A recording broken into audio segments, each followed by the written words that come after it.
El parentesco se clasifica en parentesco de consanguinidad, parentesco de afinidad y parentesco civil. Y comprendimos que dentro del parentesco de consanguinidad tiene dos elementos que lo determinan, que son los grados y las líneas, al igual que en el parentesco de afinidad o político. Y aprendimos que el parentesco de afinidad o político tiene una subclasificación y es parentesco de afinidad matrimonial y parentesco de afinidad extramatrimonial. Después de haber visto y conocer que dentro de los miembros de la familia hay una figura llamada parentesco, ¿sí? Ahora vamos a hablar de un tema muy importante y es la patria potestad. Vamos a iniciar, Breiner. Adelante.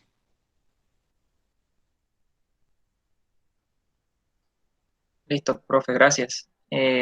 Buenas tardes, compañeros. ¿Sí se escucha bien? Perfectamente bien. Sí, Breiner, se déjame escucha decir bien. algo un momentico. Pongan presente, porfa, en el chat, porfa, todos. Ok,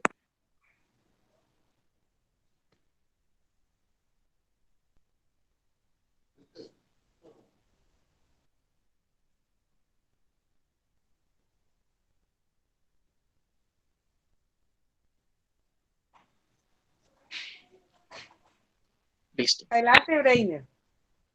Listo, chicos. Bueno, voy a presentar ahorita la pantalla.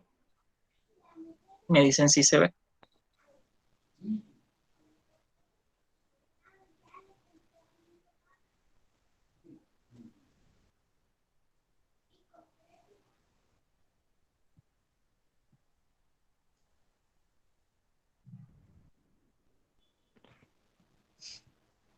Permítame un momento que esto tarda un poquito. A veces las redes quieren molestar un poco. Sí, está pesado el internet hoy. Se había mejorado y otra vez está Sí, descompuesto. sí.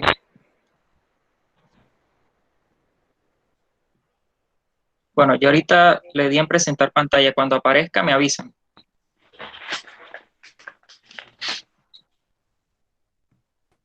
Listo, Ya, ya compañero. apareció. Ya, Breiner, ya apareció. Ya, Breiner, ya apareció. Listo. Perfecto, chicos. Listo. Muy bien, gracias. Bueno, chicos, el día de hoy, como dijo la profe, vamos a tocar un tema bastante importante dentro del derecho de familia y es lo concerniente a la patria potestad. Entonces, el grupo, bueno, quienes vamos a presentar el día de hoy este tema van a ser María José Hinojosa Acevedo y mi persona, Breiner Darío Luque Celán. Pero antes de comenzar, me gustaría al menos saber o al menos preguntar qué. O sea, ¿qué se les viene a la cabeza cuando se habla de patria potestad? O algo que entiendan o que hayan escuchado sobre patria potestad. Los derechos que les da la ley a Bueno, ambos padres para con los hijos menores. Perfecto. Muy bien. ¿Alguien más? sí, esa representación legal, esas obligaciones que tiene un padre para con sus hijos. Así es. Perfecto.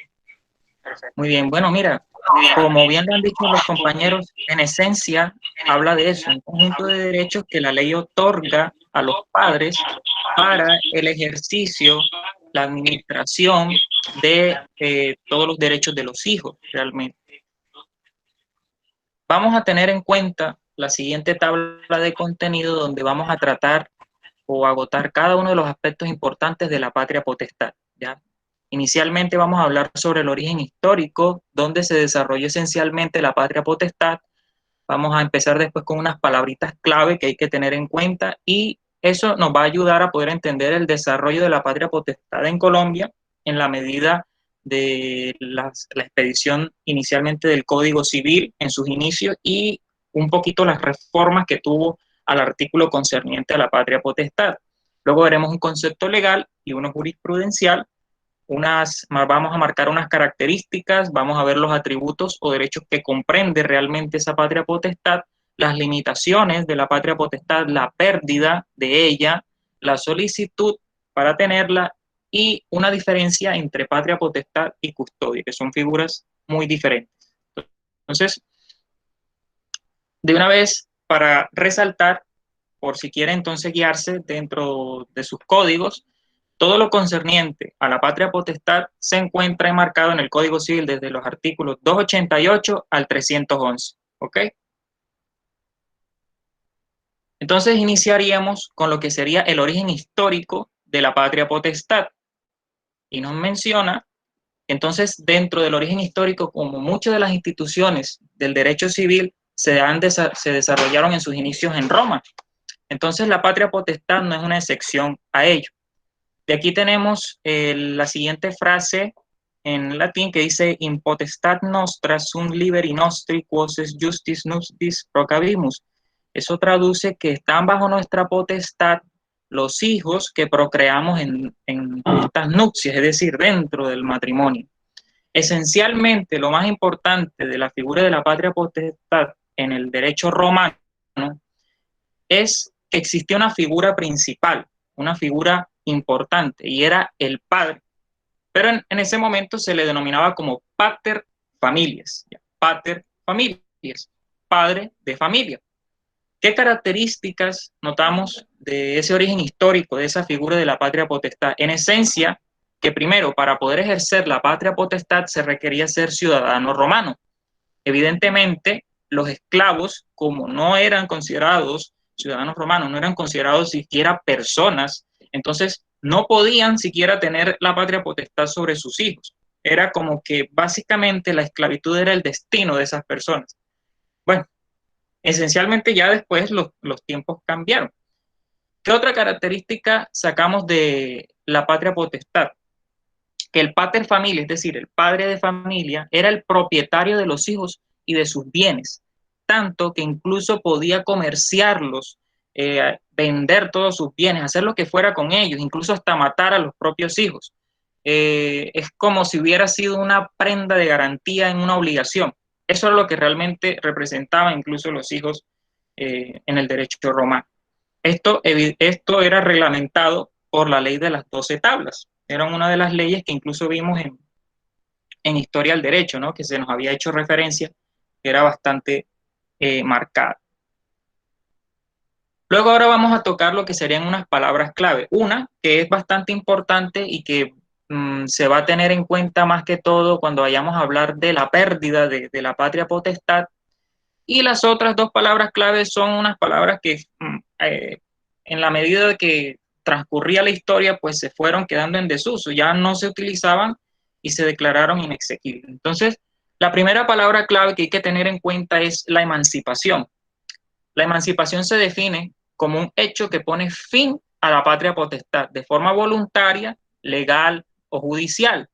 La ley nos establece unos requisitos específicos para que se pueda dar la emancipación, como puede ser el matrimonio o puede ser el cumplir la mayoría de edad, entre otras, ¿ya? Pero esencialmente tendremos en cuenta esa palabra allí para que después la podamos abordar un poquito más cuando hablemos de la pérdida de la patria potestad. Luego tenemos otras dos palabras clave. La segunda habla sobre los hijos legítimos, que son los hijos concebidos por una pareja dentro del matrimonio.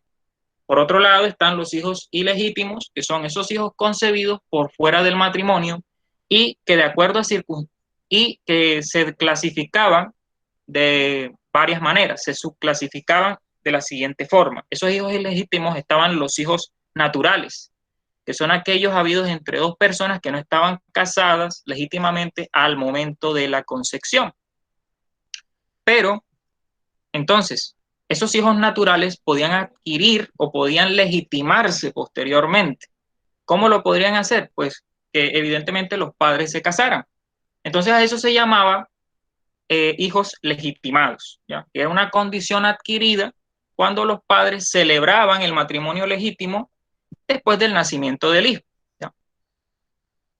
Luego teníamos los hijos, dentro de la rama de los hijos ilegítimos, los espurios, que eran los hijos de padres no conocidos, y también los expósitos y adulterinos. Los primeros eran básicamente los hijos abandonados por los padres, y los segundos eran concebidos por hombres y mujeres casados con parejas diferentes o con quien habrían procreado dicho hijo, que era básicamente la infidelidad en ese momento.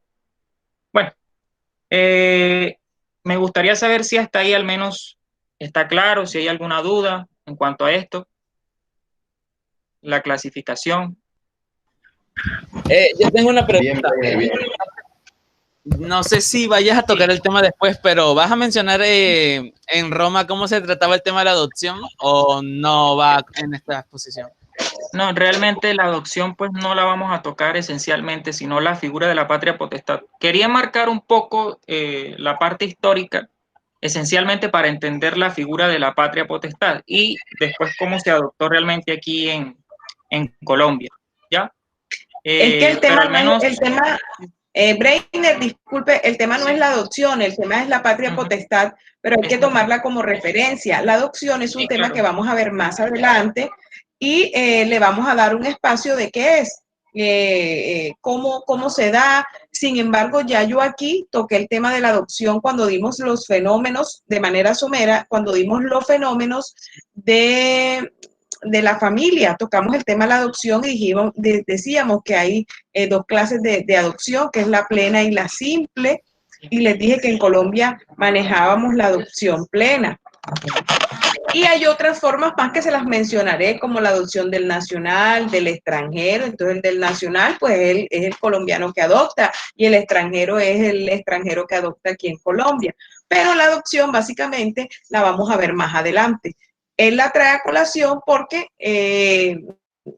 hay que hacerle esa mención en el tema que estamos explicando, pero vamos a tener posteriormente la oportunidad de tocar tema de adopción como tal, que no está en su programa, pero que yo la incluyo al igual que los alimentos, que es muy importante. Continúe, Breiner. Sí. Hasta aquí, ¿quién no ha entendido? Compañero Breiner, ¿me podría hacer el favor de decirme los artículos donde hablan sobre la patria potestad? Sí, ya te los menciono. Van alrededor del artículo. Aquí los anoté. Del 288 del 288 al 311, ¿ok? Gracias. Bueno, ya teniendo en cuenta ya las palabras clave, vamos a ver cómo es que realmente se dio el desarrollo de la patria potestad en Colombia. Inicialmente, el Código Civil mencionaba, desde los inicios del Código Civil, el artículo 288 que nos habla de la patria potestad, mencionaba que esta era únicamente era una facultad que se daba sobre los hijos legítimos no emancipados, es decir, los legítimos, aquellos que estaban o fueron concebidos dentro del matrimonio, ya de la clasificación que habíamos visto ahorita anteriormente, y no emancipados, es decir, aquellos que todavía no habían tenido o no habían incurrido en el hecho de la emancipación, como les dije inicialmente, como haberse casado o haber cumplido la mayoría de edad. Ya las causales de emancipación las veremos más adelante. Pero esencialmente así era como aparecía la patria potestad en el artículo 288, en sus inicios. Y los derechos no le pertenecían a la madre. Entonces, en ese caso, la patria potestad era exclusivamente del padre. Del padre. Luego tenemos la ley 153 de 1887. Aquí hicieron una reforma del artículo 288. Reformaron el artículo y mencionan, es un conjunto, la patria potestad es un conjunto de derechos que la ley reconoce al padre legítimo sobre los hijos no emancipados. En esencia sigue así, igual, muerto el padre, dice más adelante, muerto el padre, ejerce los derechos la madre legítima mientras guarde buenas costumbres y pase a otras nupcias. Nos damos cuenta de que aquí, por decirlo así, la compartimentación de esa patria potestad estaba sujeta a una condición, que es que tenía que morir el padre para que pudiera llegar a la madre y efectivamente que ésta todavía guardara sus buenas costumbres, mantenerse todavía en el matrimonio. Luego tenemos la ley 45 de 1936, reforman nuevamente el artículo 288 y nos dice que la patria potestad es un conjunto de derechos de los padres sobre sus hijos no emancipados. En esencia sigue así. El padre ejerce estos derechos respecto a los hijos legítimos. Todavía encierra o engloba a los hijos concebidos dentro del matrimonio. A falta de este, por causa legal, por cualquier causa legal, la madre, mientras guarde buenas costumbres y no pase a otras nupcias. Aquí la diferencia que notamos es que entonces la patria potestad ya pasaba, ya no requería que el papá muriese para que la patria potestad pasase a la mujer, solamente una mera ausencia, y ahí sí entonces la madre podría ejercer la patria potestad.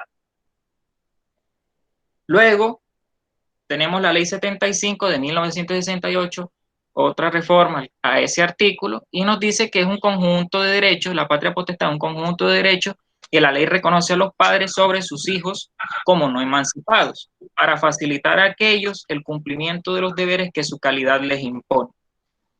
El ejercicio de la patria potestad sobre los hijos legítimos corresponde conjuntamente a los padres y a falta de uno de estos la ejercerá el otro. ¿Listo? Entonces aquí vemos que una diferenciación es que ya el papel de la mamá, el papel de la madre en cuanto a la patria potestad ya no se vuelve tan subsidiario ni secundario, sino que es que ya aquí la patria potestad es conjunta entre los dos. Eso, miren, por ahora estamos bien ahí, chicos. No sé, me gustaría saber si quedó claro al menos esa partecita. Es básicamente un desarrollo de ese artículo. Como miren, se nota que fue cambiando en la medida que pasaba el tiempo, ¿ya? Entonces, como resultado de todo ese cambio, tenemos hoy día que el artículo 288 nos define el concepto legal de la patria potestad, que es el conjunto de derechos que la ley reconoce a los padres sobre sus hijos no emancipados, para facilitar a aquellos el cumplimiento de los deberes que su calidad les impone, ¿ya? Corresponde a los padres conjuntamente el ejercicio de esa patria potestad sobre sus hijos. A falta de uno de los padres, la ejercerá el otro. Los hijos no emancipados son hijos de familia y el padre o madre con relación a ellos, padre o madre de familia. Nótese que allí, en el artículo, en el segundo inciso, se tacha la expresión legítimos. Evidentemente, siempre que vemos ese tachado es que se declaró inexequible esa expresión. Y sí, esa expresión se declaró inexequible por la sentencia C-404 del 2013. En esta sentencia se abarcaron muchos aspectos, pero en esencia, pues se declaró inexequible porque se estaban vulnerando dos principios esenciales. Uno que sería el principio de igualdad, es decir, todos somos iguales ante la ley. Entonces, en esencia, el trato diferencial a los hijos en cuanto a eso, a designar que la patria potestad sería nada más con los legítimos, sería también discriminatorio. Entonces estaríamos vulnerando otro principio constitucional. Por ende, entonces no se justifica que independientemente de si el hijo es nacido por dentro o fuera del matrimonio, la obligación de los padres está en protegerlos, en cuidarlos, en garantizarle sus derechos como tal. Esa es la esencia realmente de la patria potestad. Entonces, después hablamos de un concepto jurisprudencial. La Corte lo define de la siguiente forma, como una institución jurídica de orden público que es irrenunciable, que es imprescriptible, intransferible y temporal, de la cual se deriva que los padres no pueden sustraerse al cumplimiento de las obligaciones constitucionales y legales que tienen con sus hijos, a menos que la patria potestad sea suspendida o terminada por decisión judicial cuando se presenten las causales legalmente establecidas. Esas causales de suspensión y terminación las vamos a ver más adelante cuando vayamos a hablar de la pérdida. En esencia, el concepto jurisprudencial marca una diferencia, marca lo que es básicamente entender que la patria potestad busca una finalidad, que es la protección de los derechos de los menores, porque de allí se desprenden muchos aspectos, como podría ser el permiso que otorgan los padres para que los hijos puedan salir del país o que sean representados judicial o extrajudicialmente. De ahí la importancia de la patria potestad como tal. ¿Qué características tenemos en cuenta de la patria potestad? La primera característica es que es irrenunciable.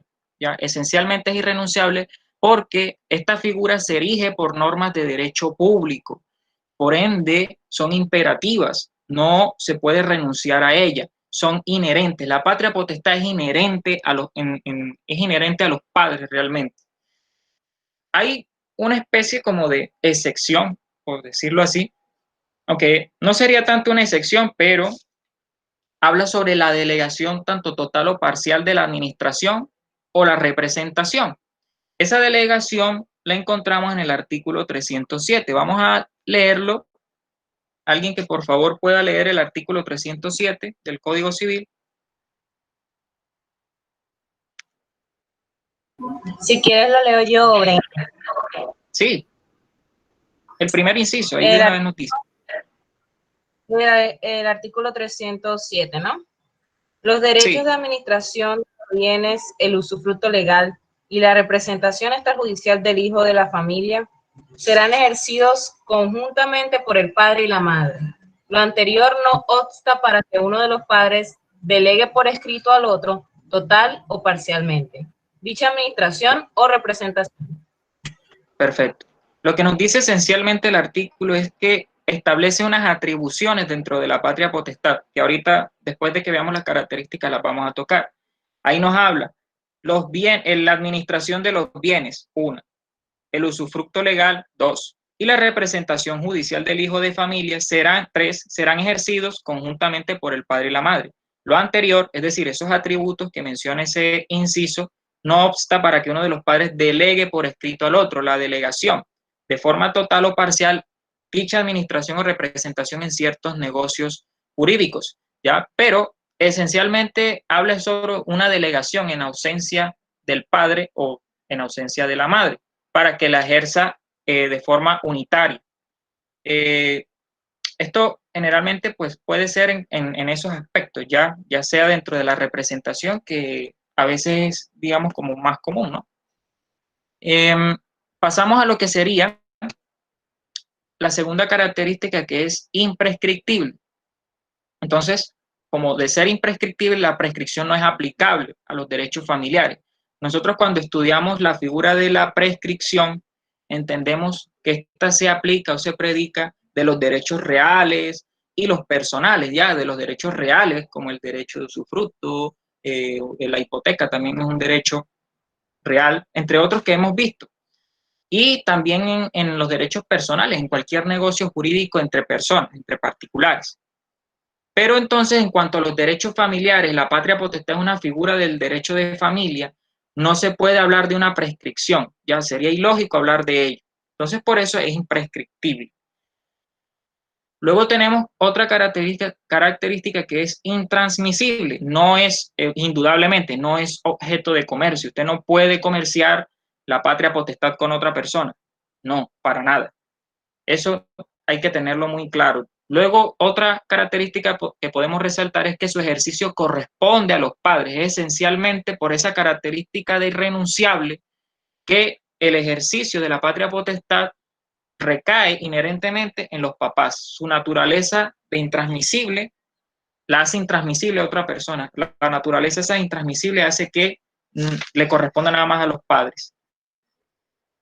Luego tenemos la última característica, que es temporal, es decir, que tiene un término o una duración. La patria potestad no es para siempre, tiene una duración. Y de ahí podemos resaltar, y vamos a ver también cuando vayamos a ver la figura de la emancipación y las causales de la emancipación, que tenemos que es temporal. Por ejemplo, cuando se cumple la mayoría de edad, cuando dura la vida del padre o de la madre, ¿ya? Entonces ya ahí cesa la patria potestad, por la emancipación del hijo, que es la que vamos a ver más adelante, o una decisión de autoridad competente, cuando así lo decrete un juez de familia. ¿Ya? Eso lo vamos a ver más adelante, reitero. Hasta ahí, ¿hay dudas? O me gustaría saber, si quieren, repito. A mí me quedó claro. Claro, hasta el momento, Breiner. Ok. Listo. Hasta ahora todo claro. Muy bien. Listo, chicos. Entonces pasamos ahora a lo que serían los atributos o derechos que comprende esa patria potestad.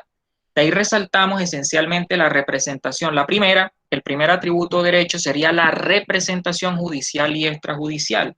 Esta representación esencialmente, como vimos anteriormente cuando leímos el artículo 307 y también con lo que vimos con el concepto de patria potestad, la representación se hace de forma conjunta, es decir, de forma conjunta la ejercen los papás, pero se puede ejercer de forma unitaria gracias a lo que es la figura de la delegación, ¿cierto?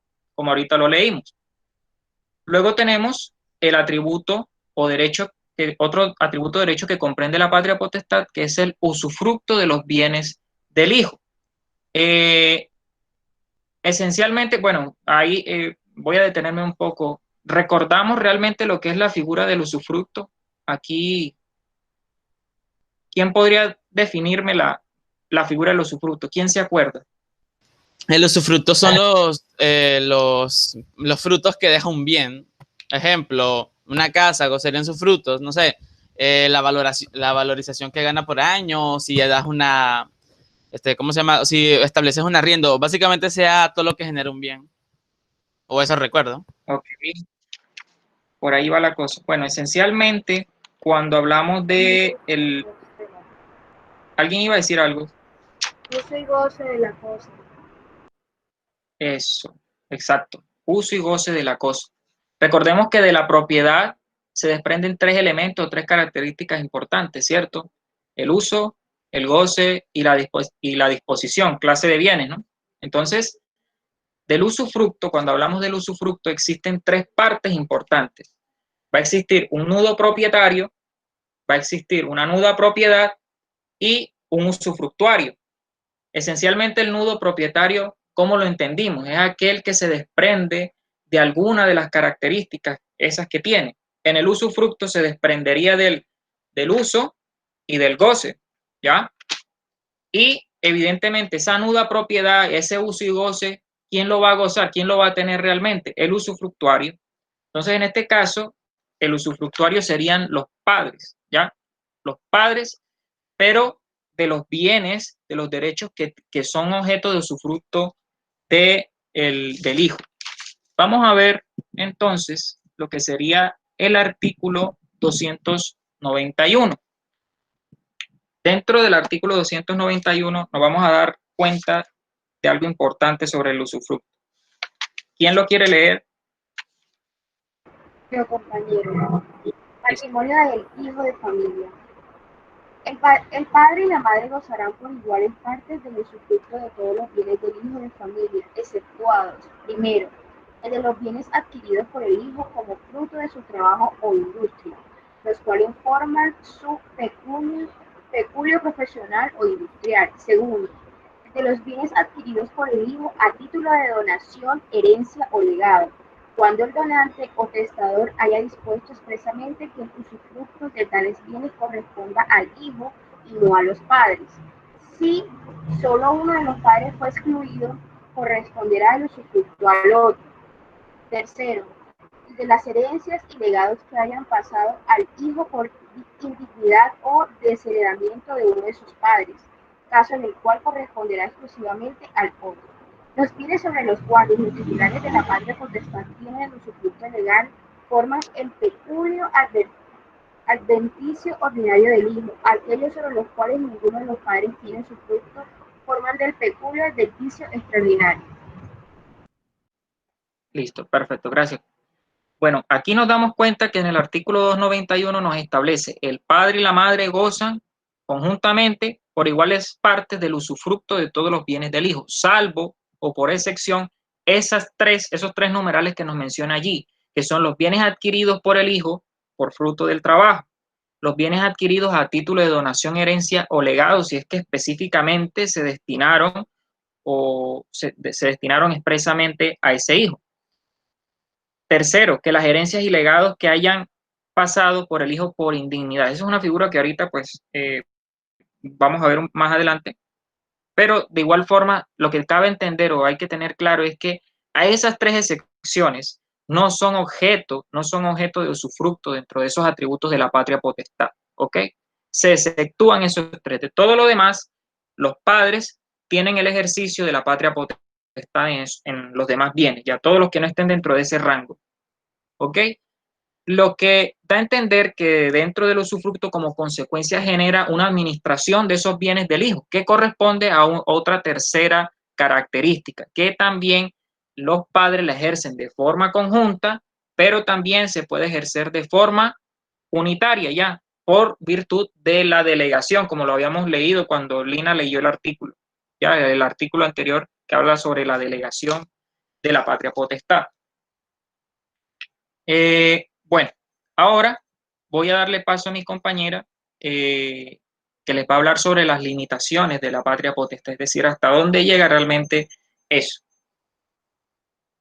Voy a apagar el micrófono para no interrumpirte ahí. Buenas tardes, ¿se escucha bien? Para que no. ¿Se escucha bien?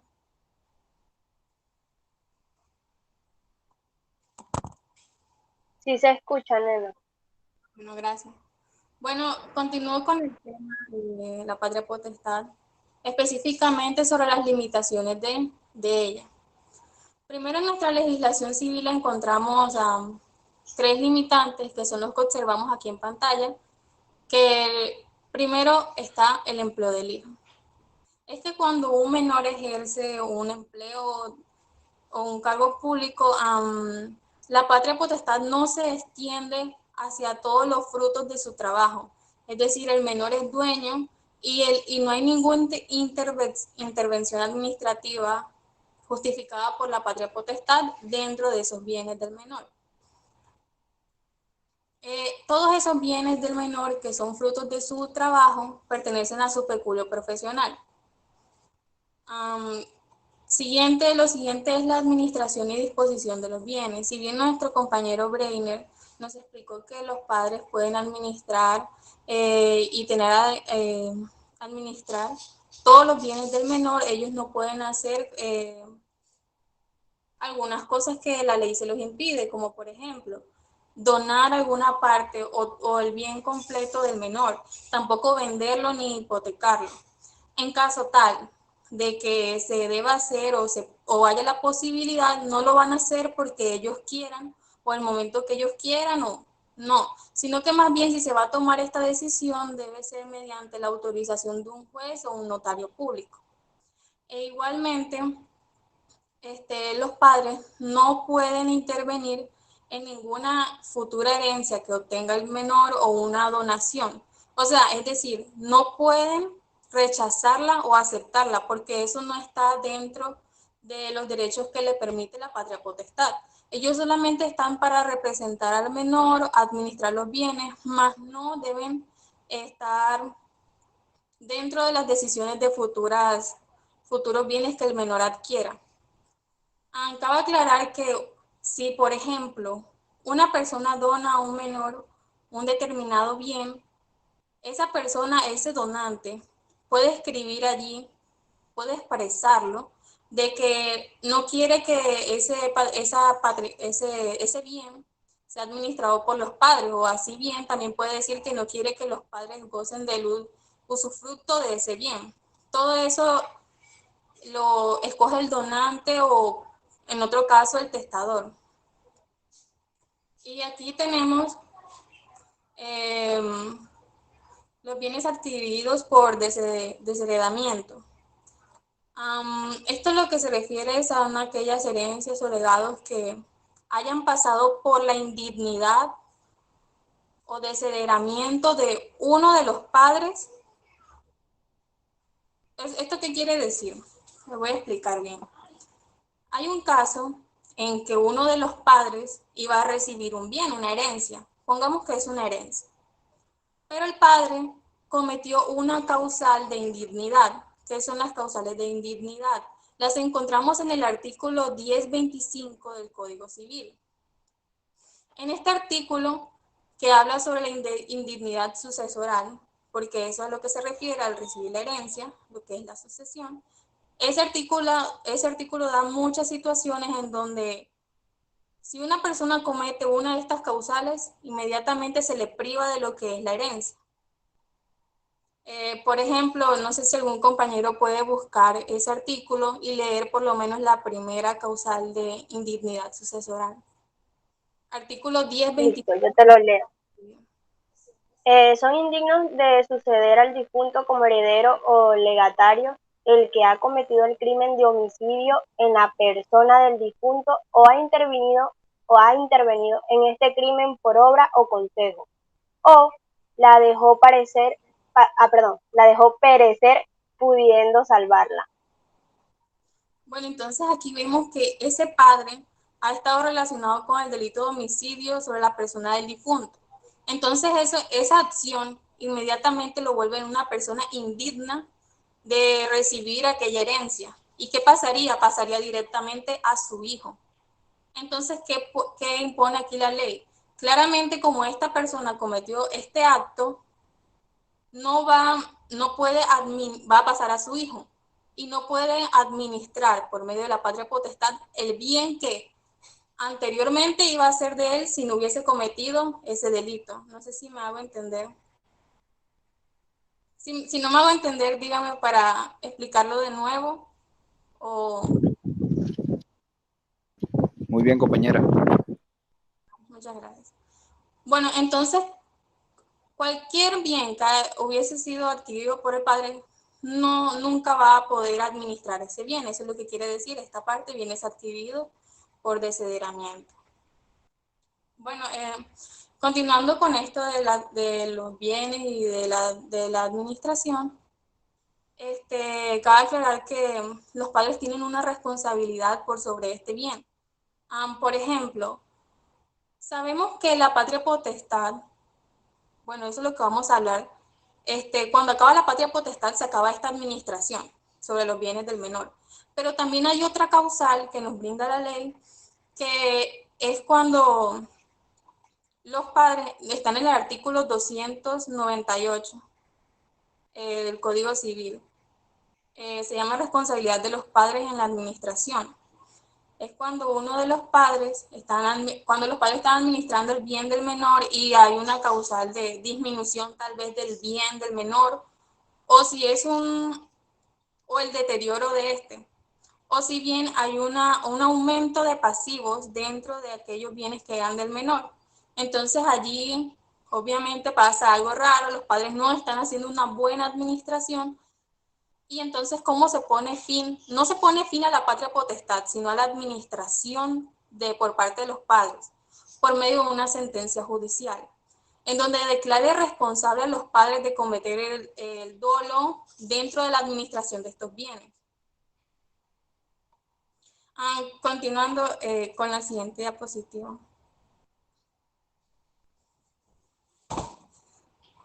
Bueno, la terminación de la patria potestad. Allí, como podemos ver en el mapa conceptual, en la pérdida de la patria potestad, podemos ver que se divide en suspensión y terminación. Las suspensiones las encontramos en el artículo 310 y este artículo nos muestra unas causales de suspensión de la patria potestad para con el menor. Cabe aclarar que esta suspensión de la patria potestad es totalmente temporal y la terminación es definitiva. Esa es la gran diferencia entre suspensión y terminación. Suspensión es temporal y terminación definitiva.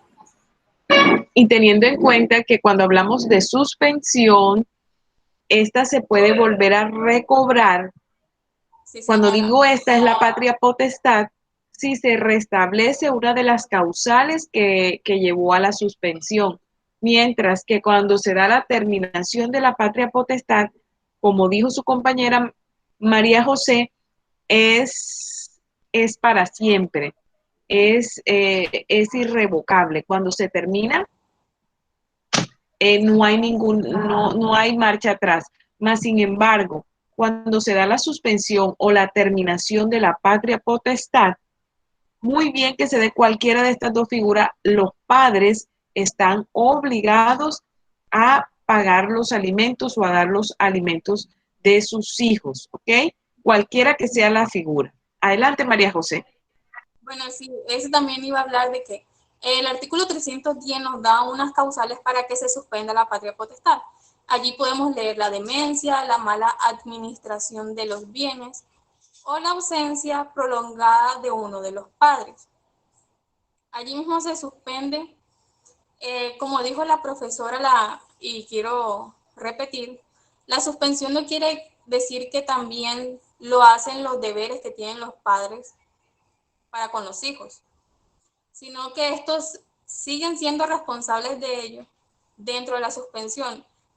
Cosa muy diferente con la terminación, porque aquí ya no tienen que responder de la misma forma, porque aquí ya se supone que, por ejemplo, ya son mayores de edad, por decir una de las causales. La suspensión puede ser en uno o a ambos padres. Y como dijo la profesora, se puede volver a solicitar la patria potestad. Bueno, para poner un ejemplo, pongamos un caso con la mala administración de los bienes. Tenemos una familia con un padre que es un señor alcohólico y constantemente se está gastando el dinero, por decirlo así, de la comida o de la educación de sus hijos en el alcohol, y si bien no se juegos de azar. Ya conocemos que es una persona alcohólica, derrocha el dinero y afecta directamente los derechos que debe proteger del niño, como la alimentación. ¿Qué pasa? Supongamos que la esposa solicita la suspensión de la patria potestad, sí podría hacerlo. Y esta persona sí puede volver a obtener la patria potestad, pero esto se los explicaré un poquito más adelante, porque luego les voy a hablar sobre cómo se solicita de nuevo la patria potestad. Y terminación.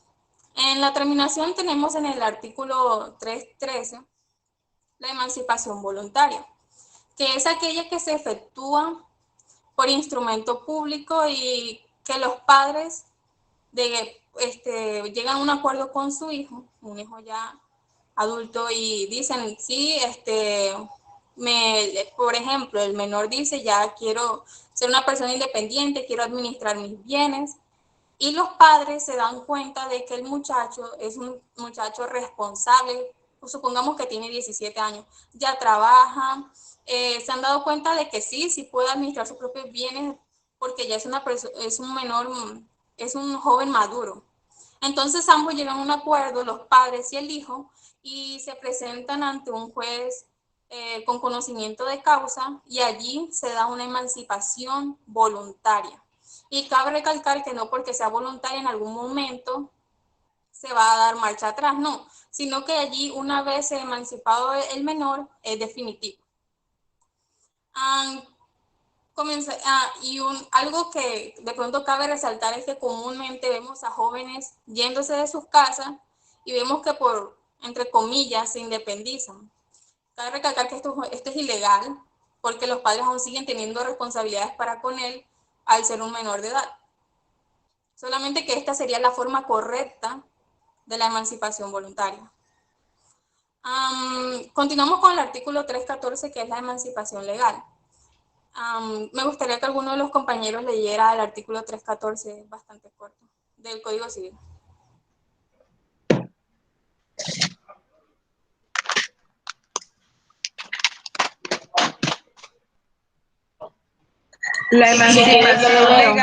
La emancipación legal se efectúa primero por la muerte real o presunta de los padres. 2, por el matrimonio del hijo. 3, por haber cumplido el hijo la mayor edad. 4, por el decreto de la posesión de los bienes del padre desaparecido. La profesora, por la muerte. Recordemos que la patria potestad es exclusiva, como dijo mi compañero Breine, de los padres. Entonces, obviamente, al momento de su muerte, allí los hijos ya se da la emancipación.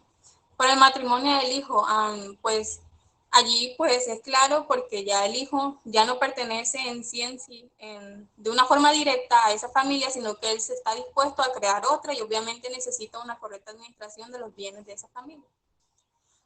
Por haber cumplido la mayoría de edad. Esto es lo más común y, por decirlo así, natural, lo que todos conocemos, que por eso es que escuchan a muchos jóvenes decir cuando cumpla 18, porque saben que perfectamente allí llega esta figura, la emancipación, y pueden llegar a administrar, si tienen bienes, sus bienes. Y por el decreto de la posesión de los bienes del padre desaparecido. Si no estoy mal, profesora, si me puede corregir, esto se da más, por decirlo así, María José, no te escuché, ¿puedes repetir? Que si no estoy mal, porque es que por la última causal, que es por el decreto que da la posesión de los bienes del padre desaparecido, que allí yo me fui directo al artículo número 100, que habla sobre herederos presuntivos del desaparecido, que se entiende como herederos presuntivos del desaparecido los testamentarios o legítimos que lo eran hasta la fecha de la muerte. Y el patrimonio en que se presume, o sea, que ellos bienes se reparten entre ellos, y al momento de la repartición de la sucesión, ellos ya que se da la figura de la emancipación. Sí, así. Bueno, muchas gracias. Por última causal tenemos el artículo 315, que es la emancipación judicial. Por decirlo así, entre comillas, aquí vemos unas causales mucho más graves que las anteriores, porque el artículo 315 nos habla de causales como maltrato al hijo, abandono del hijo, depravación, también haber sido condenado a una pena privativa mayor de 1 año, y por último, cuando este adolescente ha cometido un delito, delitos agravados, así tales como el homicidio o aquellos delitos que hayan afectado la integridad, el desarrollo, la sexualidad de otra persona. Y si bien aquí nos damos cuenta que aquí el menor es el que está cometiendo la conducta punible, el delito agravado, porque los padres también se involucran aquí. Porque los padres, aquí dice que los padres consintieron el desarrollo de todas estas actividades ilegales. Nunca denunciaron, todo el tiempo lo estuvieron encubriendo. Entonces aquí, inmediatamente al ver esa complicidad, por así decirlo, de parte de los padres, dentro de estos delitos agravados, se termina también la patria potestad. Cabe aclarar que todo esto se efectúa por un decreto del juez. Y obviamente esto es definitivo. Y siguiente diapositiva, por favor.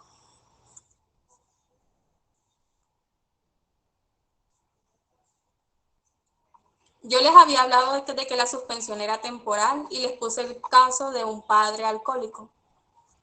Entonces aquí, si bien supongamos que ese padre alcohólico ya se rehabilitó, y tiene pruebas para ello, fue a Alcohólicos Anónimos, las personas saben que ya administra bien el dinero, que tiene el dinero y se lo va a dar a sus hijos para la educación, para su alimentación.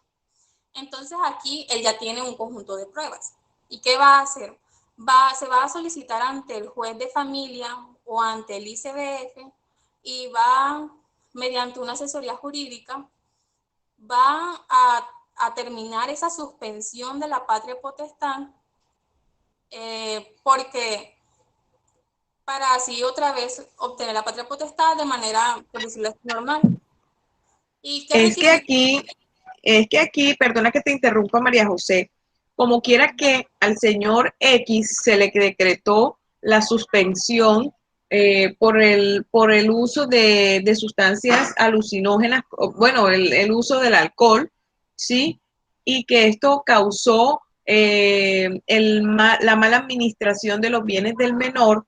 Se le suspende la patria potestad a través de un proceso que se regula ante la jurisdicción de familia.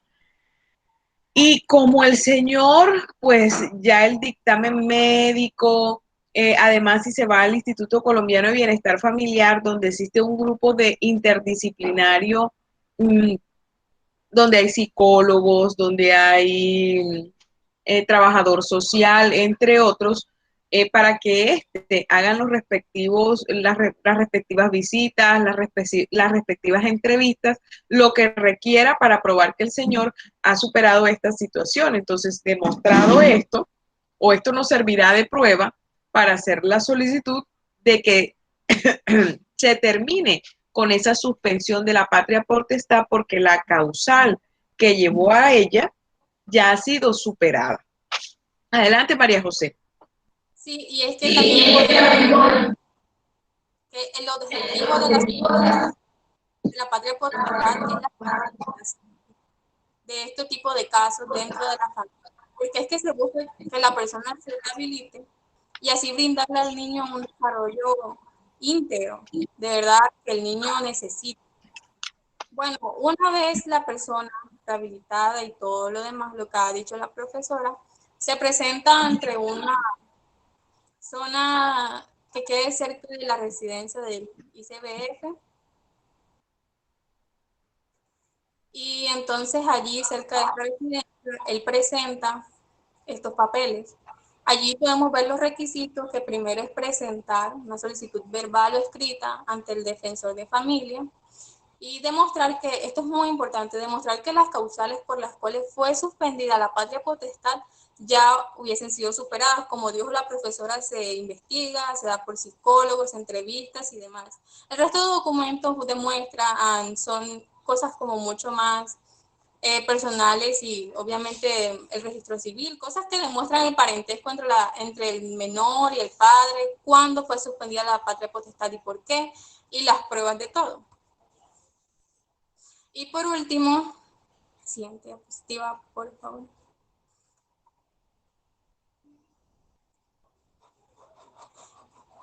Bueno, y por último tenemos la diferencia entre patria potestad y la custodia.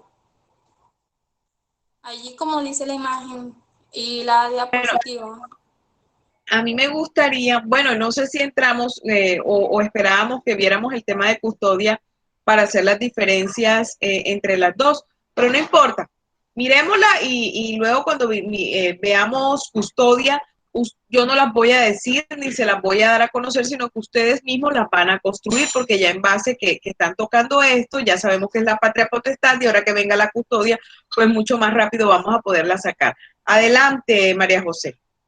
Bueno, nosotros como ya relacionamos mucho, obviamente, la patria potestad de los padres, y nosotros relacionamos mucho eso con la custodia, con tener al hijo allí. Entonces, ¿qué pasa? La patria potestad, como dice la imagen, es la obligación de los padres por el bienestar, para velar por el bienestar, el cuidado, la orientación, la crianza de sus hijos. Y además, la patria potestad es, como ya lo hemos dicho muchas veces en estas posiciones, exclusiva de los padres. Cosa que en la custodia no, porque la custodia tiene que ver estrictamente con tener al menor, darle un buen desarrollo, que el menor se encuentre bien, que esté bien. Otra cosa de la patria potestad, para diferenciar, disculpen, es que aparte de que es exclusiva, certifica también el cumplimiento de los deberes del padre y de la madre, determinados sobre sus hijos. La custodia, en cambio, es el cuidado personal y se extiende tal vez también a los familiares o a aquellas instituciones que se encargan. Por ejemplo, si ambos padres fueron suspendidos de la patria potestad, ¿dónde va a quedar el niño? Por el momento, mientras ellos rehabilitan, la institución, por ejemplo, ICBF, obtiene la custodia del niño. Y por eso no quiere decir que por obtener la custodia, ellos van a administrar sus bienes y todas esas responsabilidades que de verdad son de la patria potestad. Y además también se puede extender a los familiares del niño. Además de que la custodia, en comparación a la patria potestad, no se puede, es intransferible. En cambio, la custodia puede ser una conciliación entre las partes, o un proceso administrativo de restablecimiento de derechos, o un proceso verbal sumario ante el juez de familia. Con eso concluimos el tema de la patria potestad, profesor. A ver, ¿qué no entendieron? ¿Qué no comprendieron? Las diapositivas que elaboraron sus compañeros con tanto esfuerzo, las vamos a subir en el aula web en el día de hoy para que ustedes se les facilite el estudio, para que ustedes retomen los artículos, porque acuérdense que su compañero en esta clase es el Código Civil. De igual forma, los invito a que lean el Código Civil. El que no lo tiene, yo les subí un Código Civil en el aula web, pueden mirarlo allí. De igual forma, les subí unos textos. Por favor, lean el texto, que allí van a encontrar todos los temas que vamos a desarrollar aquí para que no les cueste, porque sé que en el aula web nos hablan de una biblioteca virtual y como tal no está la biblioteca virtual, porque yo la fui a utilizar y no pude ingresar a ella, no está funcionando. Pero muy bien, muchachos, yo allí coloqué un libro y en la medida que, es más, quería subirles uno, lo que pasa es que no me ha dado la opción de, no me da la opción de bajarlo, me aparece el valor, lo que cuesta, y he estado buscándoles otro libro para subirles, pero ese que les subí es muy bueno, y ustedes pueden hacer las lecturas. Entonces, mire, lo ideal es que si yo les digo, en la próxima clase vamos a hablar sobre patria potestad, ustedes le den lectura a la patria, al tema que yo les estoy diciendo. Quiero felicitar a Breiner, una exposición magistral, lo mismo a María José, excelente. Estas son oportunidades que no vemos todos los días. Entonces, al que yo le designe esto, le estoy designando toda mi confianza. Fue una exposición que se entendió, una exposición que me sentí como en una clase mía. Todo así desde el origen, qué significa, cómo se clasifica y de una manera que se hizo muy entendible. Creo que del tiempo que tengo en la Universidad Popular del Cesar, primera exposición de patria potestad que he entendido, que he comprendido, que cuando la he pues designado, primera vez que veo una exposición pero tan como mía. Los vi muy metidos o sea, yo vi allá a la profesora Eliana haciendo la exposición. Excelente, las diapositivas, no con tanto, porque a veces la diapositiva es como el machete. Yo no sé ahora cómo se llama el machete, pero en mi época uno le decía machete y hacían los papelitos. Es más, qué día a una estudiante le encontré una cosa, pero que yo creo que iba a perder la vista. Una cosita así, así de chiquitica el papelito. Y entonces de ahí se copió, pero yo tengo conmigo, por eso es que a mí esos exámenes escritos, y conmigo yo me percato del que se está copiando. Entonces, yo la cogí, la mandé a levantar y cuando se levantó se le cayó el microchip, ese microchip, yo no sé cómo es que se llama, pero un papelito así con una letrica, pero que yo no sé ella cómo hacía para ver eso. Bueno, debe ser que ya yo uso gafas. Y les cuento que yo le pregunté, sin embargo, a la mujer y le dije, oiga, ¿y ese papel no es suyo? Me dijo, no, profesora, pero con una cara. Sin embargo, yo cogí el papelito y le dije a otra estudiante, ¿qué dice aquí? No, profesora, esos son los temas de la evaluación. Ah, bueno, pero yo, sin embargo, ya se lo ajusté al parcial y le coloqué la nota. Entonces, muchachos, hay esas diapositivas que parecen es como el machete y nos ponemos a leer. No, estas eran unas diapositivas como unos mapas conceptuales que nos llevan a los artículos, que nos dan las pautas para ir desarrollando la exposición. Ojalá se mantengan así. Y a quienes les he designado tema, aún sin conocerlos, sino solamente que les estoy abriendo mi confianza porque tenemos que trabajar la oralidad, la escrituralidad, tenemos que desarrollar todos esos talentos que tenemos allí guardaditos. Entonces, felicitaciones y de igual forma es el momento para decirles a los demás estudiantes que esta sea la motivación para seguir adelante, para que sea mucho mejor. O sea que para hacer una próxima exposición tenemos que ver qué es lo que hacemos para que la profesora diga quedó en pañales la de Breiner o por lo menos, bueno, se igualó, excelente. Entonces, tenemos que esforzarnos. Y dos, quería decirles que no entendieron, que no comprendieron, que necesitan que se les amplíe. Este es el momento de decir.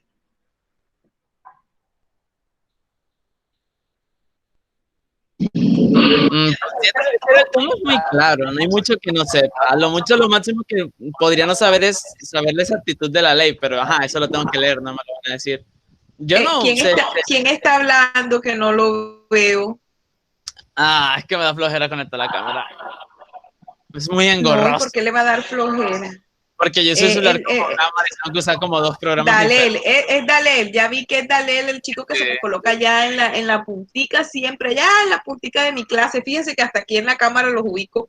Y es un muchacho joven, blanquito, ¿cierto, Dalel? ¿O me equivoco? Así más tirando a moreno. No, creo que es ese. A ver, enciende la cámara un momentico, Dalel. Deme un momento.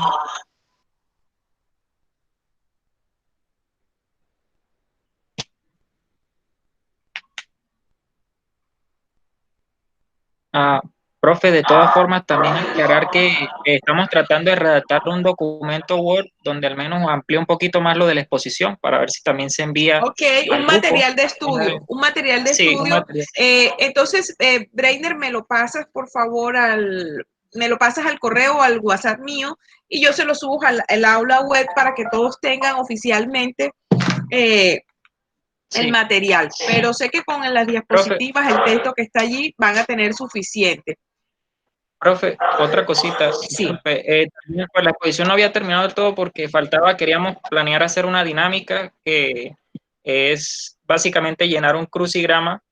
Adelante. Y con las palabras clave, ahí nos muestran para ver si quieren participar. Totalmente. Yo ahorita ya voy a presentarlo. ¿Okay? No es que quieran, todos vamos a participar. Pero antes quiero saber qué era lo que le hacía falta a Dalet o qué era lo que quería. A ver, Dalel. No, yo no estaba preguntando nada, estaba diciendo que el tema es muy claro y que lo máximo que alguien podía preguntar es sobre la exactitud de la ley en el término de que me tengo que leer la ley para ya saberme todo al dedillo, es todo. Ok.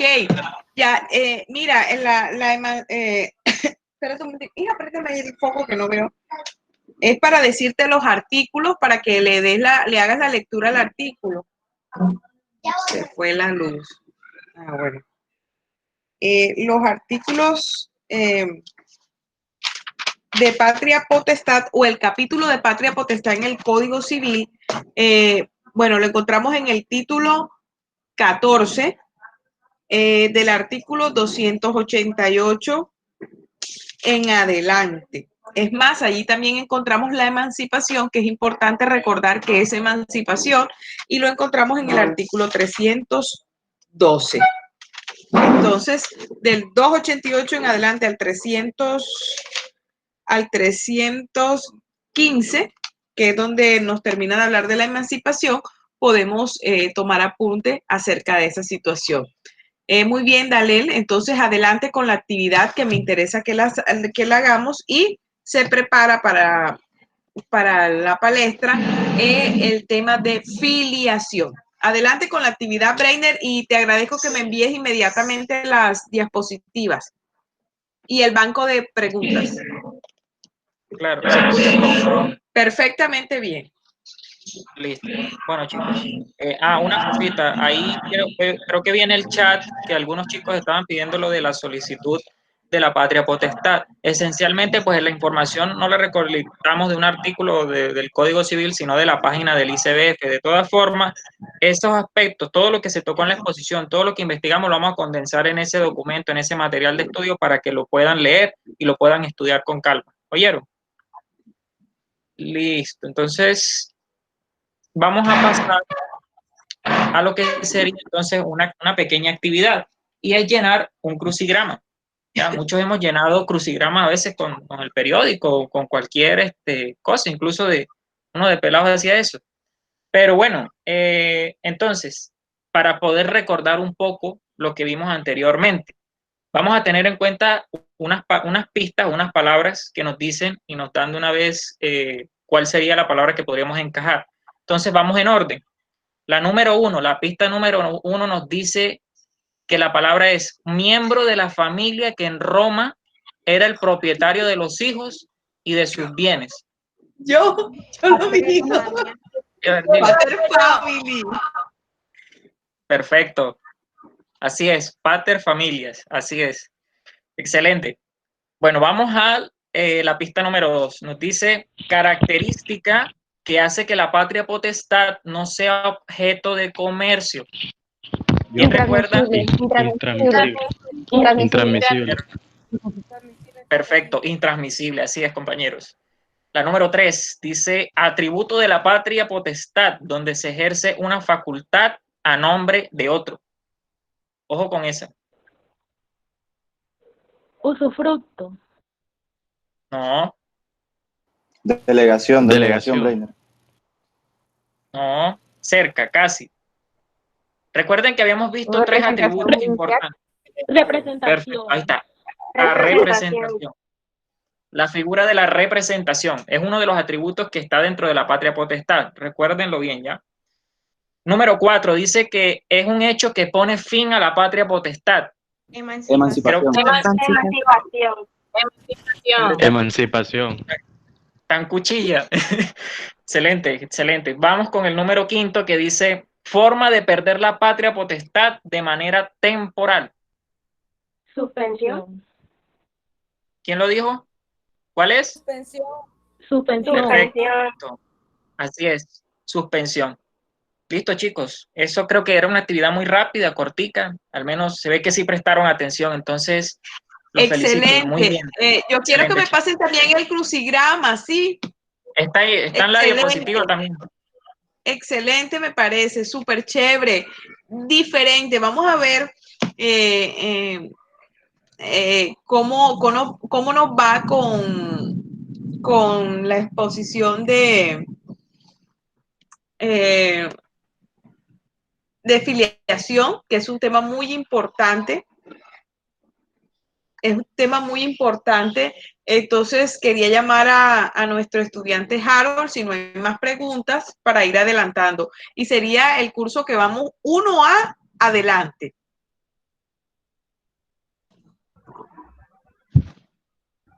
Manuel, por favor, proyecta la diapositiva. Excelente, excelente. ¿Qué ganan? ¿Qué ganan? Buenas tardes, Enriquecer compañero. sus conocimientos. Eso ganan, Melissa. No sé si ya se ven la diapositiva, por favor me dicen. Se está proyectando. Sí, ya. Puede hacer que la lluvia, la bendición Bueno, de la gracias. lluvia no nos quite el internet. Bueno, buenas tardes, compañeros. Buenas tardes, profesora. El tema que nos toca abordar es el tema de la filiación. El nombre presente aquí es Harold Fernando y Manuel Molina. Tenemos un contenido que es primero que todo un contenido que nos habla de la historia. Harold, ¿puedes hablar más fuerte porque yo no te escucho bien? ¿Ahí me escucha? Ahí sí. Ah, bueno, me toca acercarme bastante. Bueno. Tenemos un contenido que nos habla de la historia. El concepto de filiación, eso es lo que vamos a ir desarrollando, clases de filiación, filiación matrimonial, la clase de filiación y la ley como tal. Entonces, empezamos por lo que es los antecedentes o la historia. Podemos decir que dentro de los antecedentes que tenemos es que la filiación se ha venido desarrollando a través de mucho tiempo.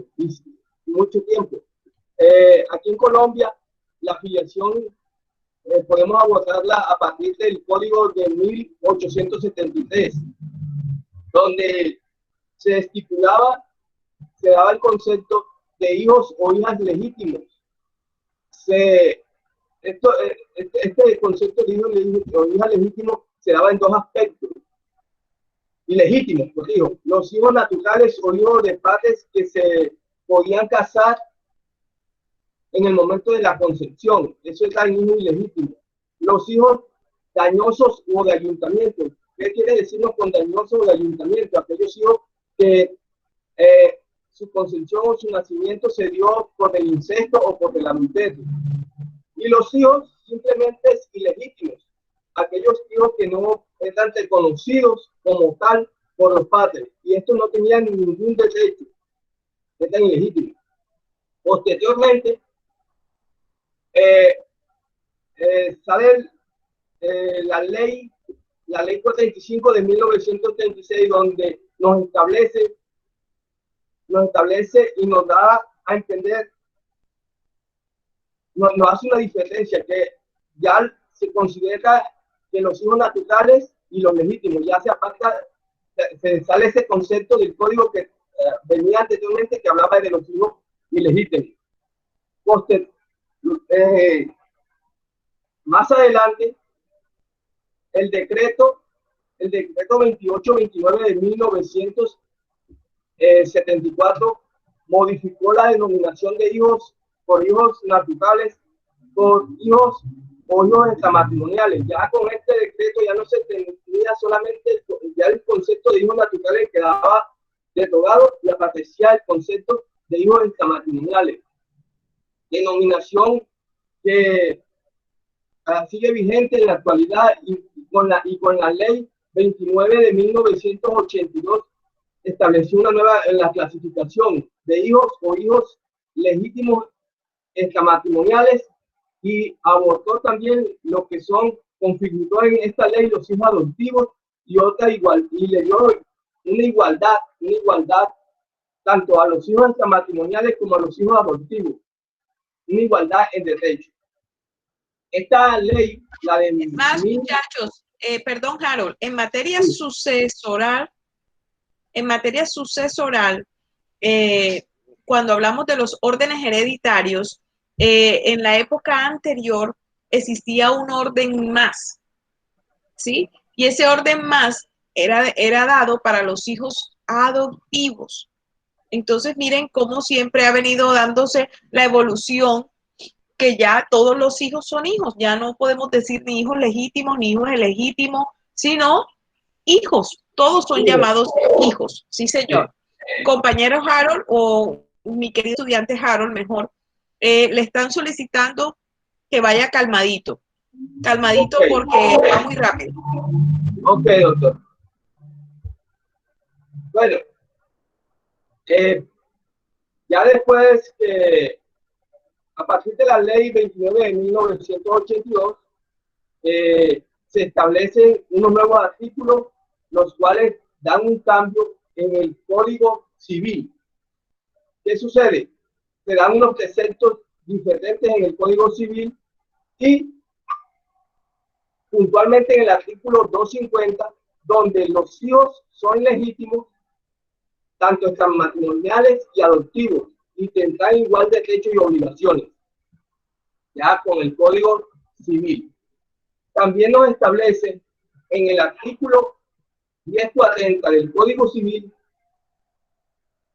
a través de la ley 29 de 1982, que son llamados a sucesión intesta, los descendientes, los hijos adoptivos, los ascendientes y los padres adoptantes. Y en el artículo 1045 del Código Civil establece que los hijos legítimos adoptivos y extramatrimoniales excluyen, estos hijos legítimos adoptivos y extramatrimoniales excluyen a todos los otros herederos y recibirán entre ellos igual cuota, sin perjuicio de la porción conyugal. Ahora sí entramos a lo que es el concepto de filiación.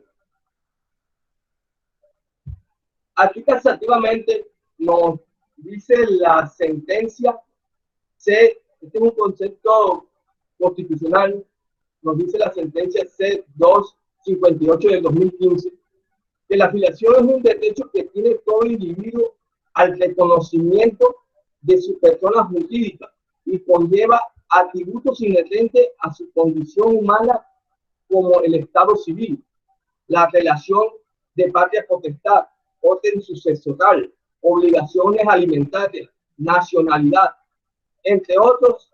Además, a través de la protección del derecho a la filiación, se concreta el contenido de otras garantías superiores, como tener una familia y libre desarrollo de la personalidad y una dignidad humana. Este concepto abarca todo, podemos decirlo. porque le brinda unas garantías al hijo como tal. Le tiene una garantía y le da, digamos, un valor de igualdad también entre todo lo que viene siendo la filiación de diferentes maneras: filiación matrimonial, filiación extramatrimonial y filiación adoptiva. Ya aquí vemos qué es el concepto de filiación. Vamos a ver un concepto de filiación más entendible. La filiación, ¿qué es lo que es? Es la relación, digamos, es una relación natural. O también puede ser una relación jurídica. Esa relación natural es aquella que nace del padre y la madre con los hijos o hijas, donde se fundamenta en la procreación. Y la jurídica se manifiesta, puede ser a través de la adopción. También decimos que la filiación es aquella que le da como así una relación jurídica entre el hijo, el padre y la madre. Esto le da también una validez de derechos y obligaciones respecto al padre y la madre con los hijos y viceversa, los hijos con los padres. Aquí vemos también que la filiación proporciona una identidad a toda persona y además implica derechos y obligaciones, como venía diciéndolo anteriormente, recíprocamente entre los hijos y los padres. Y aquí los hijos, a través de la filiación, los hijos pues pueden gozar de una familia. El artículo, taxativamente, el artículo 42 de la Constitución Política nos dice: los hijos habidos en el matrimonio o fuera de él, adoptados o procreados natural o con asistencia científica. Y aquí vemos que acoge también el artículo 42 la asistencia científica como un tipo de filiación. Tienen iguales derechos y deberes. La ley reglamentará sus derechos. ¿Qué sucede aquí? Que aquí, con este artículo 42, vemos que nos está dando un grado de igualdad, y igualdad para todas las clases de filiación, igualdad en derechos, igualdad en deberes, igualdad en una protección, en un bienestar mejor para cada hijo, para cada, un bienestar económico, un bienestar cultural, un bienestar educativo. Y de esta manera, al igualarlo, también nos legaliza esas clases de filiación.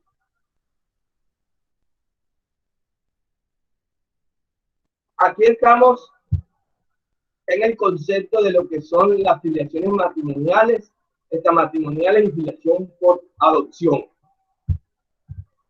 ¿Qué es la filiación matrimonial? La filiación matrimonial es el resultado, digamos, es el resultado de dos elementos, uno natural y uno jurídico. ¿Cuál es el elemento natural? El elemento natural es aquel que se produce por el nacimiento, por la concepción en el momento del parto.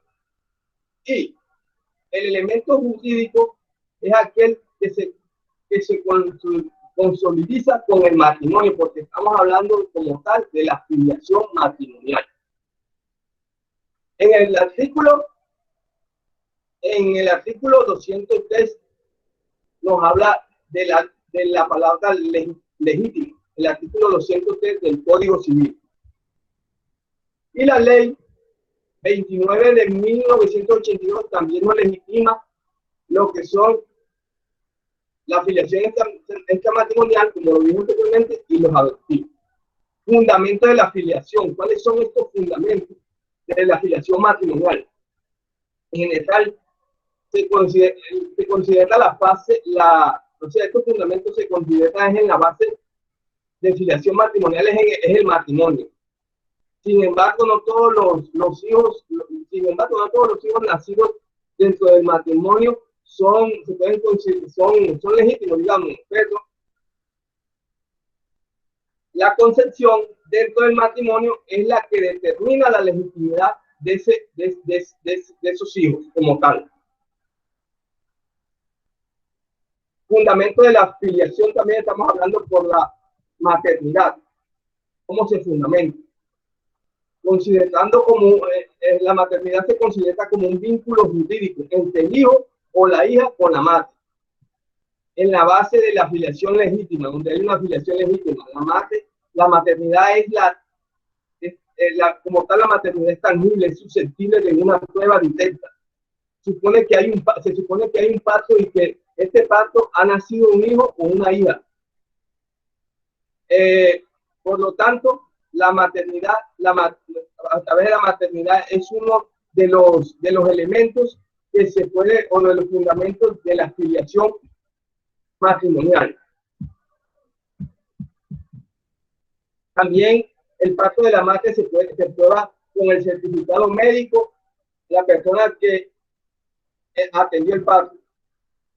¿Qué sucede con esto? Con esto se puede alcanzar, se le da una identidad al hijo, a la hija.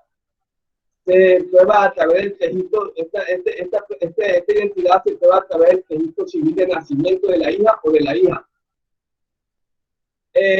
Y también se puede probar una identidad a través de las pruebas científicas como son el ADN.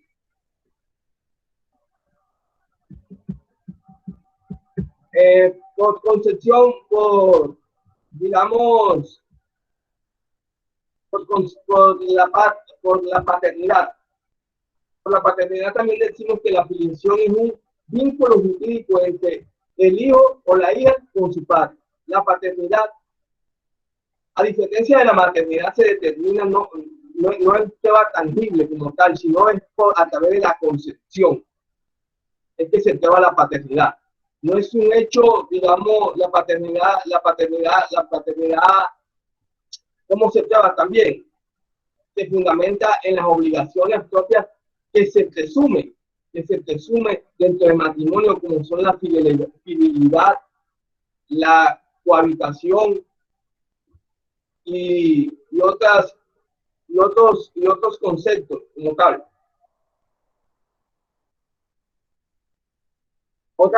Vamos a hablar de la forma de establecer la filiación marital. Se puede establecer la forma de establecer la filiación. ¿La filiación qué? Matrimonial.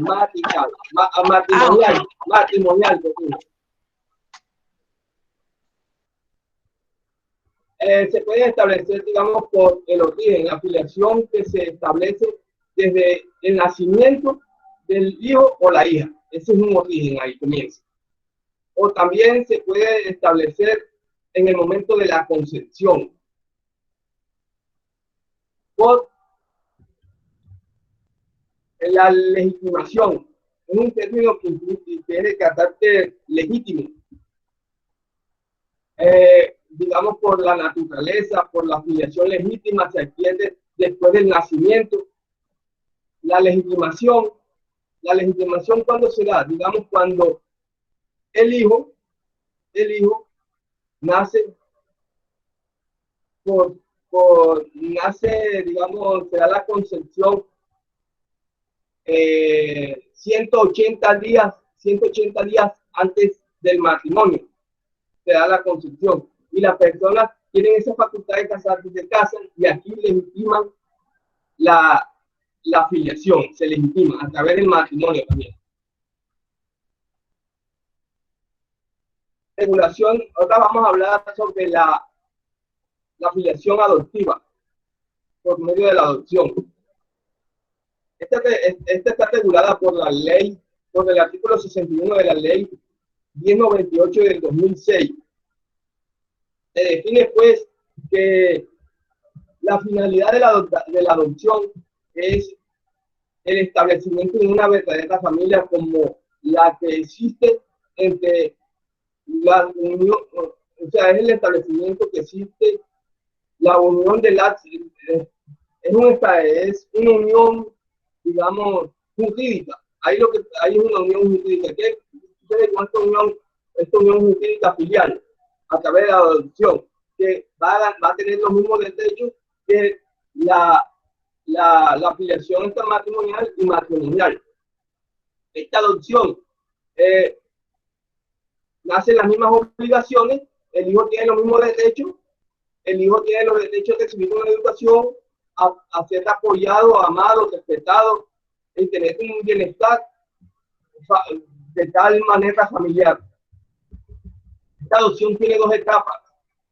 La primera es una etapa administrativa, que es la que la hace el Instituto del Bienestar Familiar, y esta etapa, el Instituto del Bienestar Familiar, es la que declara la adopción del niño. La segunda tiene otra etapa, que es la etapa judicial. Esta adopción se da por una sentencia, una sentencia ejecutoriada por un juez de familia, debidamente ejecutoriada, que establece la relación paterno-filial. La adopción es irrevocable. La adopción llevará el adoptivo como recibe unos derechos iguales que, como lo he venido discutiendo, iguales que los otros tipos de filiación, recibe unos derechos, entonces recibirá los apellidos del adoptante. La adopción, por la adopción, el adoptivo deja de pertenecer a una familia biológica y se extingue todo parentesco de consanguinidad. No me voy a referir a lo que es la afiliación extramatrimonial. ¿Qué es la afiliación extramatrimonial? Es aquella mediante el cual se reconoce un hijo fuera del matrimonio. ¿Ya? Se denomina hijo, lo cual se denomina hijo natural, aquel que es concebido o cuando sus padres no están casados. Esto está regulado por la Ley 45 de 1936 y la Ley 75 de 1968. El reconocimiento de los hijos naturales se puede efectuar según lo preceptuado en la Ley 75 de 1968. ¿Y cuáles son estos preceptos? ¿Cómo es que se puede establecer este reconocimiento de hijo natural? Firmando un acta de nacimiento por escritura pública, por manifestación hecha ante un juez. Estas manifestaciones la puede hacer el hijo o sus parientes hasta un cuarto grado de consanguinidad, y cualquier persona que haya cuidado la crianza del menor o ejerza su guarda legal. El defensor de menor, el Ministerio Público puede ejercer puede hacer esta petición, puede hacer esta manifestación. Bueno, hasta ahí llega mi intervención. Gracias. Quería decirles, de pronto corroborar de lo que nos decía Harold. Aquí en la afiliación adoptiva, pues la prueba es la sentencia que dicta el juez, porque ustedes saben que la adopción, y jamás se les olvide, cuando usted le pregunte quién declara la adopción, ni por casualidad se le vaya a ocurrir decir que el Instituto Colombiano de Bienestar Familiar. Usted va a decir que la concede el juez de familia a través de sentencia, pero que antes de acudir al juez de familia se va a requerir de iniciar un proceso administrativo ante el Instituto Colombiano de Bienestar Familiar, donde se va a hacer un trámite y donde termina con un acto administrativo, una resolución de adoptabilidad. Ahora bien, muchachos, aquí hizo falta un tipo de filiación. Y ese tipo de filiación es la afiliación asistida. ¿Y qué es eso de filiación asistida? Sí, profe. ¿Ustedes se acuerdan cuando hablábamos de los fenómenos que transforman la familia? ¿Sí recuerdan eso? Y decíamos que uno de los fenómenos que transforma la familia Sí, cuando era... hablamos del alquiler de los vientres. Muy bien, que eran los avances científicos, y hablábamos de la inseminación artificial, alquiler de vientres, ¿qué otra? Inseminación in vitro, todo este tipo de avances científicos que ha tenido la ciencia y la tecnología. Entonces, aquí también los niños, niñas que pues sean productos de esta situación, también tienen el derecho de la filiación, porque recuerden que la filiación también la vamos a encontrar en el Código de Infancia y Adolescencia, y es un mecanismo de protección de la familia, especialmente del niño y la niña. ¿Por qué? Y adolescente, porque aquí a través de la filiación ellos van a tener el derecho, ellos van a conseguir el derecho a un nombre, a un apellido, a una familia, pues a través de la adopción, ¿verdad? Entonces, aquí también hay que clasificar o colocar dentro de la clasificación de la filiación asistida, que es la que se va, por medio del cual se va a determinar en este tipo de situaciones que ya les he señalado. Les propongo, ¿cuándo tenemos la próxima clase? El lunes, profesora. Tenemos una hora, ¿verdad? Sí, una hora. De Sí, 5 a señora. 6.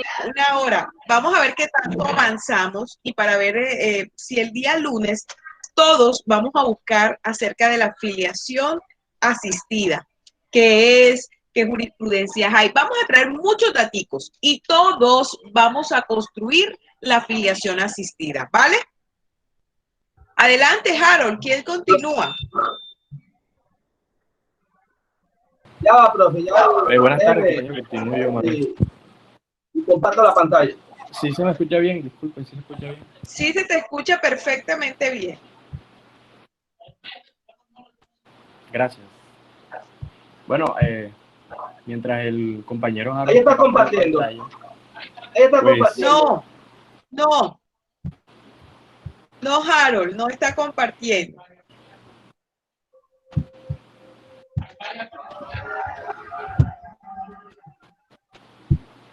Ahí sí. No, Harold. Listo. Ahora Bueno, sí, ya está pensando. Ya está pensando, ya está proyectando.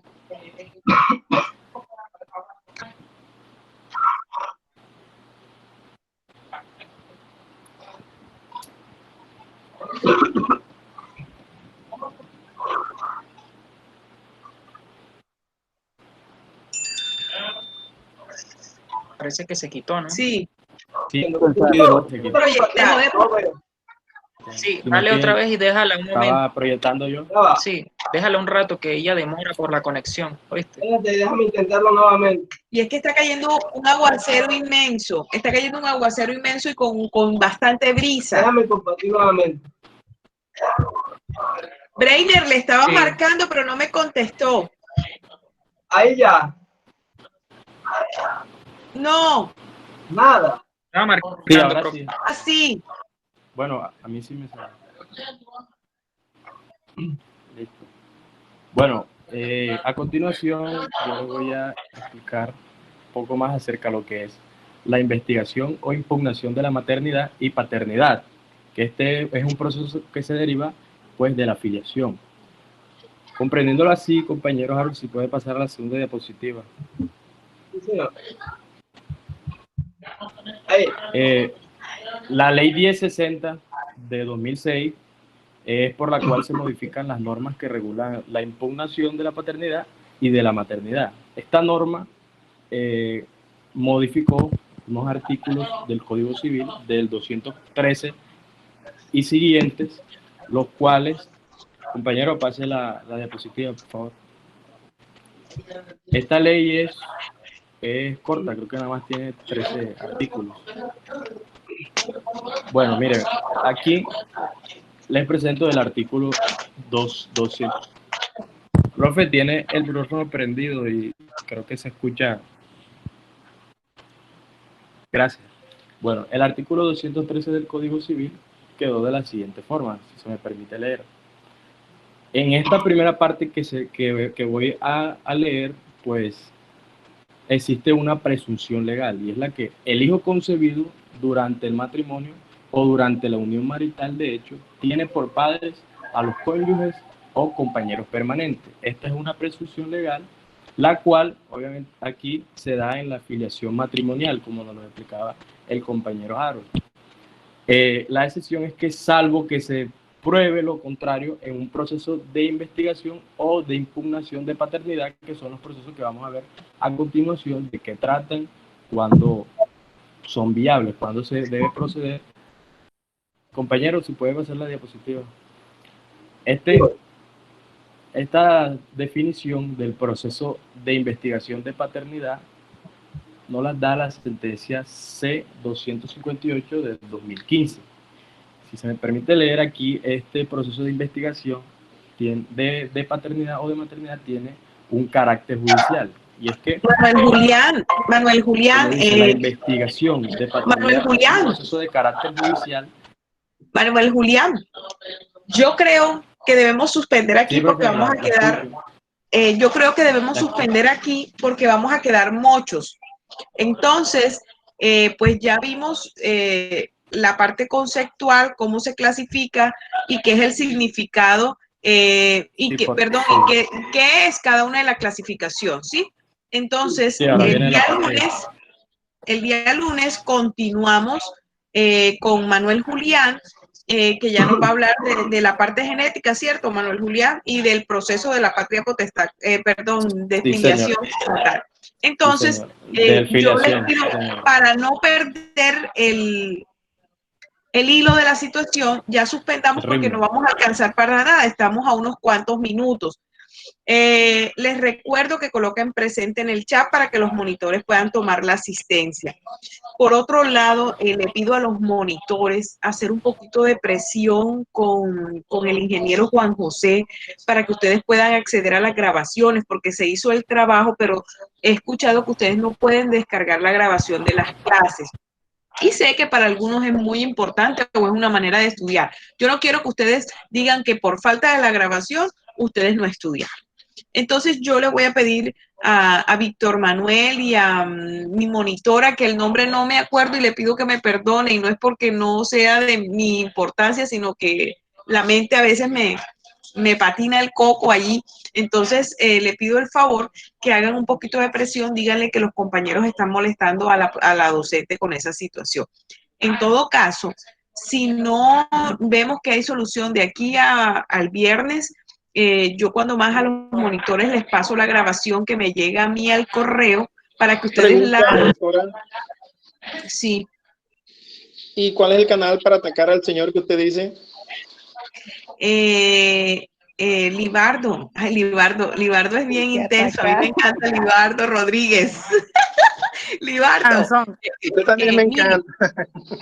Ahí en ¿cómo es que se llama? Víctor Manuel sabe. Ahí en el chat de ustedes está Juan José. Claro que ustedes no vayan a decir que yo dije que lo atacaran, porque me puede quitarlo, me puede decir que no me va a ayudar más. Entonces ustedes, como él sabe que él es el ingeniero, por favor ayúdenos, no sé qué. Es más, Víctor Manuel, que empiece diciendo pues que los estudiantes me la pusieron feo hoy en la clase. Para que vamos a pasar un derecho de petición bien fundamentado para que el señor pues va a tocar. Entonces, sí. Libardo, tú que eres un poco pulgoso y no me molesta que seas pulgoso, porque yo soy una pulga también. Yo cuando me pego para que me hagan las cosas me pongo como una pulga. Entonces, ahí a Libardo, Víctor Manuel y a la monitora les pido el favor que se pongan ahí las pilas. No me digan que mi monitora es Luz Karime. La profesora me acaba de decir perro. La monitora de este grupo es Luz Karime. Víctor. Sí, señores. Sí, Sí, profe. Discúlpeme, Luz Karime, es que son tantos cursos que no, a veces todavía no identifico. Entonces, muchachos, les pido el favor, Libardo, Víctor Manuel y Luz Karime, póngase la dura a Juan José para que nos ayuden en eso. Si no, el fin de semana, muchachos, en un ratico me llaman y yo voy a mi correo y se los empiezo a mandar a ustedes para que ustedes se los manden a sus compañeros. Por otro lado, me gustaría que, ¿dónde está María José? Que he querido tomarle una foto, un pantallazo a María José con Breiner y no he podido. Solo aparece Breiner y la fotico de ella aparece muy allá, muy lejos, no se ve mucho. Profesora, es que el monitor Víctor sí me escribió y me pidió la foto y yo se la envié. No, pero esa foto, con la cámara. Esa foto no se ve de niña Es que ella estudiosa. tiene su propio canal en Instagram. No es eso, es porque tengo problemas con la cámara. Esa se ve de niña muy coqueta, no de niña excelente expositora. Por otro lado, le voy a pedir el favor a Breiner que se quede un momentico. Nos vemos el lunes. Están muy excelentes, están muy juiciosos, están muy entendidos. Al paso que vamos, el lunes terminamos el tema de filiación. Nos vemos otra vez. Hoy es que miércoles. El próximo miércoles, y el próximo miércoles haremos un resumen de lo que es filiación y patria potestad, y luego iniciaremos el tema de matrimonio. Como quien dice, muchachos, esto va para adelante, pero no me han dicho algo. ¿Cuándo empezamos los parciales, los primeros parciales? La primera semana de octubre. La primera semana de octubre, listo. Entonces, muchachos, vamos a tratar de hacer el parcial en la semana del 20 y algo. Sí, para que ustedes salgan de mí, ¿ok? Se desocupen de mí. Entonces, le agradezco también a Luz Karime y a Víctor Manuel. Si no tienen otra clase ahora, se queden un momentico conmigo para cuadrar la fecha y adelantemos eso. Vayan leyendo nuevamente las sentencias, porque después del tema del matrimonio viene el parcial y después del parcial viene el tema de las sentencias, que va a ser una mesa redonda. ¿Vale? Muchachos, los quiero mucho. Sigan siendo excelentes. Ojalá que porque les diga hoy que son excelentes, ya mañana no vuelvan a volverse mediocres. Por favor. I love you, teacher. Thank you. I love you, the student, Libardo Rodríguez. Oh, yeah. Yeah, Él cree que me va a cortar, pero yo ahí, yo tengo mi inglés barranquillero. El mío es de allí, de los tupes. Pero lo hace bien. Entonces, listo. Entonces nos quedamos Breiner, Víctor Manuel, Luz Karime y María José. Gracias. Thank you. It's you, beautiful.